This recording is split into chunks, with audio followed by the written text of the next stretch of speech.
Thank you so much for chatting to us. Thank you very much, Erik. I just think to start off, why would you say it's important for young people to vote in this election? Look, it is very important for young people to vote in this election for a number of reasons. First, you know that we all want to live under a stable democracy as a starting point so that we are able to prosper as young people. But more importantly, young people need to vote to ensure that at least the government is able to spare some resources towards issues of young people's interest. For instance, education, sports, arts and culture, and so on. But more importantly, as young people are also affected by a number of diseases, and also sometimes young people get up to drugs and so on. But if you have a stable and functional government, you are then able to mitigate that and have a government responding through making a budget available for such activities. So it is very important for young people to consistently ensure that we uphold democracy and values and the value system of the country, because throughout the world, South Africa is a relatively young country. So therefore, it is very, very important for the youth to play the specific role in terms of voting. And I think related to that question, do you believe that the youth of South Africa have what it takes to move the country forward? Yes, we think that if you look at the statistics from the IEC, young people have registered in number. Almost 49.7% of the registered voters are young people. So that, for me, paints a picture that young people are interested in what goes on in democracy. So other than the so-called voter apathy, which is proven not to be there, young people are getting out in numbers to register because they've come to accept that they must play their part in order to move South Africa forward. As we know, the majority of young people are still struggling to find employment. Youth unemployment has been stagnant at about 50% for about a decade. What would you firstly, I think, say that can be done about youth unemployment in the country? And secondly, what would you say to young people who are unemployed? And how do we get them into the system? Look, you see, the problem of unemployment are very complex. Firstly, you have young people who are unemployed and unemployable. And you have young people who are unemployed, meaning those with skills. But the larger number are young people who are not employed but are not employable.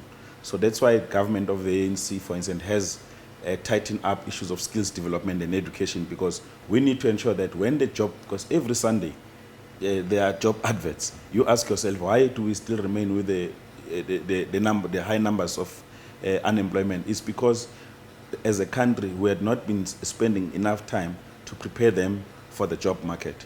So I think that that's the first part. But secondly, government has come up with a number of incentives. You would know that government, business, labor, and civil society signed what is known as a Youth Employment Accord, where everybody committed himself. Amongst that, government has then been able to come up with a youth employment incentive scheme for companies, to encourage companies to employ those young people. However, what government needs to intensify more is to ensure that skills development is fast-tracked, so that those young people who are unemployed, they are in a position of being employed over time. It's not going to be an easy challenge to resolve. Hence, you have programs like work opportunities, like the Extended Public Works Program, which are short-term work opportunities that gives you experience over time to prepare you for labor markets.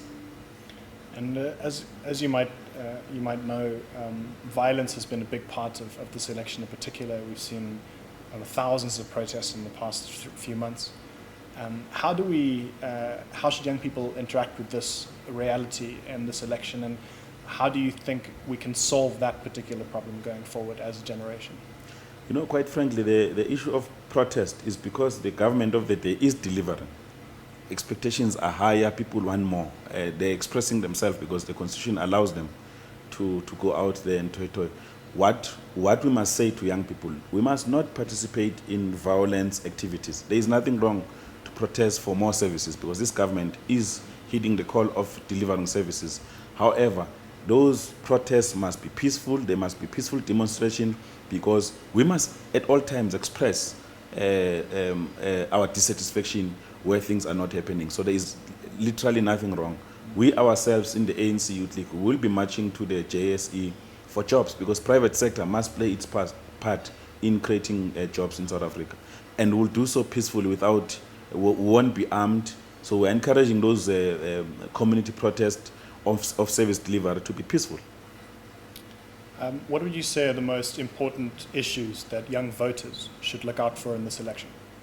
Look, the issue of unemployment, the issue of inequality and poverty are the main issues. That's why, for instance, if you look at many of the manifestos of other parties, there is a greater focus on employment, on education, skilling, and so on, because everybody has come to the same conclusion about what are the challenges of society at large. As you say, a large part of the unrest that we do see and the disillusionment is in fact because expectations have risen dramatically. Yes. A lot of people level the accusation at the ANC and at the ANC government that the transformation of the economy over the last 20 years has not been radical enough and that not enough has been done.